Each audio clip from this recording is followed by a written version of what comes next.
नमस्कार साथियों, स्वागत है आप सभी का। सत्र 2025-26 में यूडाइस स्टूडेंट मॉड्यूल में प्रोग्रेशन मॉड्यूल जो है एक्टिव हो चुका है। तो किस तरीके से विद्यार्थियों का प्रोग्रेशन कार्य करना है उससे संबंधित आज का यह वीडियो है। यूडाइस स्टूडेंट मॉड्यूल में गूगल में सर्च कर लेंगे, लिंक डिस्क्रिप्शन में भी मिल जाएगा। उसके पश्चात इस तरीके से इंटरफेस आता है। यहाँ पे आप स्कूल का UDISE code, password, captcha code की एंट्री कर लेंगे। उसके पश्चात लॉगिन पे क्लिक करेंगे तो इस तरीके से इंटरफेस आता है। यहाँ पे देख पा रहे हैं लैंग्वेज का चुनाव, यहाँ से आप हिंदी भी कर सकते हैं इस तरीके से आपकी सुविधा अनुसार। ध्यान दें, यहाँ पे मैसेज दिख जाएगा, शैक्षणिक वर्ष 2025-26 शुरू हो गया है।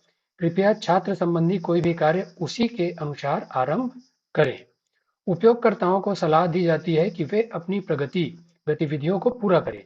2024-25 में जो विद्यार्थी अध्ययनरत थे उनको सत्र 2025-26 में आगे बढ़ाना है, प्रोग्रेशन करना है उनका। प्रगति गतिविधि आरंभ करने के लिए कृपया वर्तमान शैक्षणिक वर्ष 2025-26 टैब पर जाएं, फिर बाएं मेनू में स्थित प्रगति गतिविधि बटन पर क्लिक करें। यहाँ पे वर्तमान शैक्षणिक वर्ष 2025-26 में जाना है, इसे बंद कर देंगे।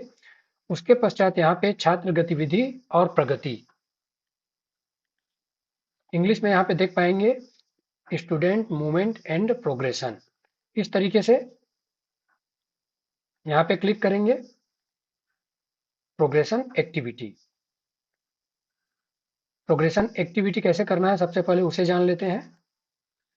उसके पश्चात आगे अगले वीडियो में इंपोर्ट विद्यार्थियों को कैसे करना है इसके बारे में जानेंगे। तो इस तरीके से इंटरफेस आएगा। प्रोग्रेशन एक्टिविटी पे क्लिक करते हैं तो यहाँ पे गो पे क्लिक करते हैं। यहाँ पे कक्षा, क्लास और सेक्शन का चुनाव करेंगे, उसके पश्चात गो पे क्लिक करेंगे। तो इस तरीके से हमारे सामने इंटरफेस आ जाता है विद्यार्थियों की जानकारी संबंधी।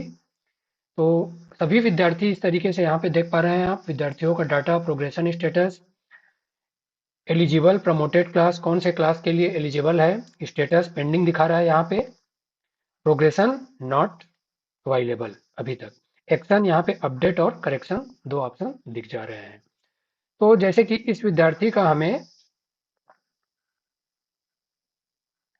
प्रोग्रेशन एक्टिविटी कंप्लीट करना है तो यहाँ पे प्रोग्रेशन स्टेटस, यहाँ पे सेलेक्ट का ऑप्शन दिख जा रहा है। तो यहाँ पे प्रमोटेड पास्ड विथ एग्जामिनेशन, जब विद्यार्थी अगली कक्षा में प्रमोट कर दिया जाएगा, पास कर दिया जाएगा एग्जाम के थ्रू, तो ये वाला ऑप्शन चुनेंगे। Not promoted, not passed, repeater. अगर नॉट प्रमोट नहीं हुआ है, पास नहीं हुआ है, रिपीटर है, तो ये सेकेंड वाला ऑप्शन चुनेंगे। प्रमोटेड पास्ड विदाउट एग्जामिनेशन, बिना एग्जाम के अगर प्रमोट किया गया है तो ये वाला ऑप्शन जनरली लागू नहीं होगा। डिसकंटिन्यू बिफोर एग्जामिनेशन, एग्जाम के पहले ही अगर विद्यार्थी ने साला छोड़ दिया है तो ये वाला ऑप्शन का चुनाव करेंगे। तो ये वाला विद्यार्थी जो है पास कर चुका है एग्जाम के द्वारा। मार्क इसको कितना परसेंट मिला है, परसेंटेज निकाल लेंगे। जिस कक्षा में विद्यार्थी अध्ययनरत है उस कक्षा में उसको कितना परसेंट मिला है। Number of days school attended, सत्र में कितने दिन विद्यालय आया है उसकी जानकारी भर लेंगे। उसके पश्चात schooling status 2025-26, study in same school, अगर सेम स्कूल में पढ़ रहा है, जैसे कि प्राइमरी सेक्शन की बात करें तो पहली से चौथी तक के विद्यार्थी अगर उसी स्कूल में पढ़ रहे हैं तो स्टडी इन सेम स्कूल। और अगर कोई विद्यार्थी स्कूल छोड़ता है तो left school with TC, without TC, ये वाला ऑप्शन का चुनाव कर लेंगे। तो विद्यार्थी जो है उसी स्कूल में पढ़ रहा है तो सेम ये ऑप्शन का चुनाव कर लेंगे।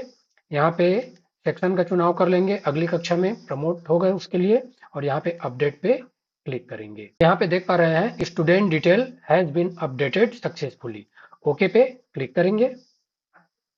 यहाँ पे देख पा रहे हैं स्टेटस डन, यहाँ पे पेंडिंग है। तो एक विद्यार्थी का यहाँ पे हमने प्रोग्रेशन एक्टिविटी कंप्लीट किया तो यहाँ पे डन शो हो रहा है। इसी तरीके से आपके विद्यालय में जितने भी विद्यार्थी हैं सभी कक्षाओं में, उन सभी की प्रोग्रेशन एक्टिविटी को कंप्लीट करना है। उसके लिए सबसे पहले विद्यार्थी का जो डाटा है उसको रख लेंगे। मुख्य डाटा यही है कि उसका परसेंटेज और स्कूल में उपस्थिति, जितने दिन शाला में उपस्थित हुआ है उसकी जानकारी आप अपने पास रखेंगे। जब हम सभी विद्यार्थियों का प्रोग्रेशन एक्टिविटी कंप्लीट कर लेंगे कक्षावार, स्टूडेंट मूवमेंट एंड प्रोग्रेशन पे दोबारा जाएंगे और प्रोग्रेशन एक्टिविटी पे यहाँ पे जाएंगे तो यहाँ पे अलग अलग ऑप्शन आपको यूजर मैनुअल भी दिख जाएगा, व्यू समरी यहाँ से दिख जाएगा आपको, यहाँ पे पेंडिंग दिखेगा अगर विद्यार्थियों का प्रोग्रेशन एक्टिविटी कंप्लीट नहीं हुआ है तो। Progression summary section wise pending यहाँ पे दिखेगा अगर आपका प्रोग्रेशन कंप्लीट नहीं हुआ है तो। जब प्रोग्रेशन का काम सभी विद्यार्थियों का आप कर लेंगे उसके पश्चात फाइनलाइज करना होगा हमें। तो फाइनलाइज प्रोग्रेशन अभी वर्तमान में चेक करने के बाद ही करेंगे कि जब पूरा डाटा हमारा कंप्लीट है, सही है। यहाँ पे finalise progression for academic year 2024-25 इस तरीके से यहाँ से दिख जाएगा। शैक्षणिक वर्ष के लिए प्रगति को अंतिम रूप देना है, कैसे देना है उसको जान लेते हैं। कृपया प्रगति मॉड्यूल को पूरा करने से पहले निम्नलिखित बिंदुओं को पढ़े। आपके स्कूल के लिए प्रमोशन मॉड्यूल निष्क्रिय कर दिया गया है। प्रोग्रेशन कर लेंगे उसके पश्चात ही जो फाइनलाइज है उसको करेंगे। आपके स्कूल के लिए आयात मॉड्यूल सक्रिय हो जाएगा, अर्थात इंपोर्ट मॉड्यूल जब प्रोग्रेशन कर लेंगे तभी आपका एक्टिव होगा। किसी भी छात्र को अतिरिक्त प्रवेश की अनुमति नहीं होगी। वर्तमान शैक्षणिक वर्ष की गतिविधियां आपके स्कूल के लिए सक्षम की जाएगी, अर्थात 2025-26 के लिए।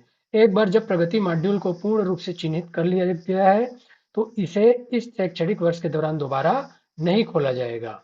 इस तरीके से ये सभी जानकारियों को ध्यान रखना है, उसके बाद ही फाइनलाइज करना है। जब कंप्लीट डाटा हो जाएगा, सभी जानकारियां सही हो जाएंगी, उसके पश्चात यहाँ पे टिक करना है। उसके पश्चात मैं एतद द्वारा घोषित करता हूँ कि डाटा किसी भी प्रकार की त्रुटियों और विसंगतियों से मुक्त है। जमा करे पे हम क्लिक करेंगे तो इस तरीके से हमारे सामने फाइनलाइज कंप्लीट हो जाएगा करके दिखेगा। तो आज के वीडियो में इतना ही। मिलते हैं एक नए वीडियो के साथ। आप सभी का बहुत बहुत धन्यवाद। Thank you.